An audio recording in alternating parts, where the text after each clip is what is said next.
Virus जब आया ही था, डिटेक्ट ही हुआ था जैसे, तो आरएनए वायरस है। और ये आरएनए वायरसेस के बारे में जानी हुई चीज़ है। जैसे हमारे इससे पहले स्वाइन फ्लू एक वायरस आया था 10 साल पहले, तो हर साल उसकी वैक्सीन हम बनाते हैं। इस वायरस के बारे में भी ऐसी समझ पहले से ही थी साइंटिस्ट्स को कि ये फास्ट म्यूटेटिंग वायरस है।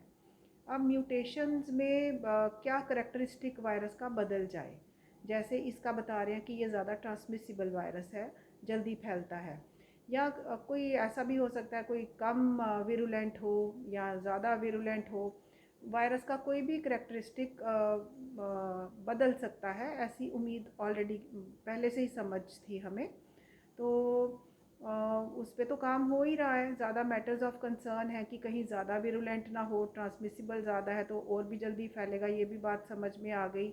और हमारी जो वैक्सीन काफ़ी बन रही हैं, जिसमें कोई 50 के करीब जो वैक्सीन हैं उनके ह्यूमन ट्रायल्स हो चुके हैं। तो उनमें भी वो कौन सा कैंडिडेट इन म्यूटेंट्स को कितनी देर तक कवर करता रहेगा, या फिर स्वाइन फ्लू के वैक्सीन की तरह हर महीने हर साल हमें अपडेट करने पड़ेंगे अपने वैक्सीन्स जो हैं। तो ये बातें पहले उम्मीद भी की जा रही थी और ऐसा हुआ भी। और आरएनए वायरसेस पर्टिकुलरली बहुत म्यूटेशन प्रोन होते हैं, तो ये समझ हमें हमेशा के लिए रखनी पड़ेगी। 9 पेशेंट्स हमारे ट्रैवलर्स आए, उनमें से एक ही पॉजिटिव आए हैं, उनको हमने आइसोलेट किया हुआ है। और उनके जो कॉन्टैक्ट्स हैं उनके भी अब सैंपल्स 5 दिन हो गए, तो उनके सैंपल्स भी आज टेस्ट हो रहे हैं। क्या ये जैसे कोविड के बाकी सिम्टम्स हैं, उनसे कोई ये वाले स्ट्रेन के बारे में अभी ऐसा नहीं कहा गया कि उससे इनके सिम्टम्स वेरी करते हैं। ऐसा कुछ अभी सामने नहीं आया है। और ऐसा भी सामने नहीं आया कि वैक्सीन इनको कवर नहीं करेंगी। लेकिन इससे हमें और भी एक संदेश जनता को मिल जाता है कि जो कोविड अप्रोप्रिएट बिहेवियर है, आने वाले बहुत दिनों तक नहीं, महीनों तक नहीं, सालों तक हमें ये अपने व्यवहार में रखना ही है।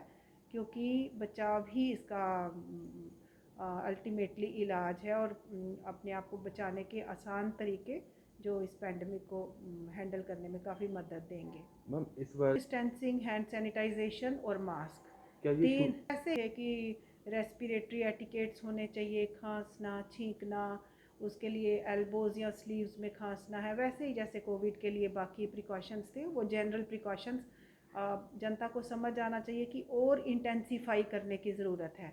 और ये भूलना हम अफोर्ड नहीं करते। और ये भी मान के चलिए कि हो सकता है कल को ज़्यादा सीवियर डिजीज़ करने वाला वायरस आ जाए जिसमें डेथ्स ज़्यादा हों। ऐसी स्पेकुलेशंस हमेशा रखनी है हमें मन में, और अपनी प्रिकॉशंस को याद रखना है, ताकि जो इसकी रोकने के तरीके, पैंडमिक बढ़े ना, वो तो कोई दूसरी राय ही नहीं है कि हम ये भूल जाएं और इसको बढ़ने दें। अगर मैम तैयारियां हर दिन बढ़ रही है। ऐसा नहीं है कि एक बार तैयारी करके बैठ गए।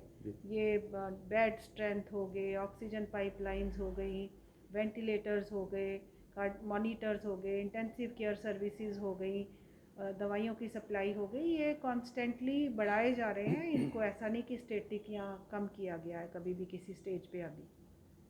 बाहर से सैम्पलिंग जैसे मरीज़ आएंगे तो वैसे ही हिस्ट्री है। और हमें एयरपोर्ट्स पे ही पता चल जाएगा कि travel history, particularly United kingdom के जो पेशेंट्स हैं उनके तो सैंपल्स वहीं लेके, और जब तक रिपोर्ट नेगेटिव ना आए उनको आइसोलेटेड रखा जाए, क्वारंटीन रखा जाएगा।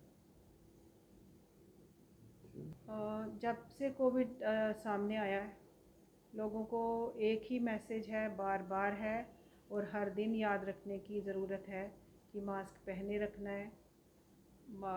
बिना मास्क के कभी भी बाहर नहीं जाना, बिना मतलब के भी बाहर नहीं जाना, ओवर क्राउडिंग नहीं होनी चाहिए, सोशल डिस्टेंसिंग करते रहना है।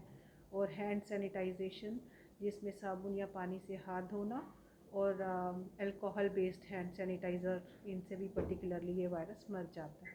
तो कुछ भी यूज़ करें, यही प्रिकॉशंस हैं, पर फर्दर इंटेंसिफिकेशन की ज़रूरत है और भी सीरियसली ये प्रिकॉशंस को ऑब्ज़र्व करने की ज़रूरत है।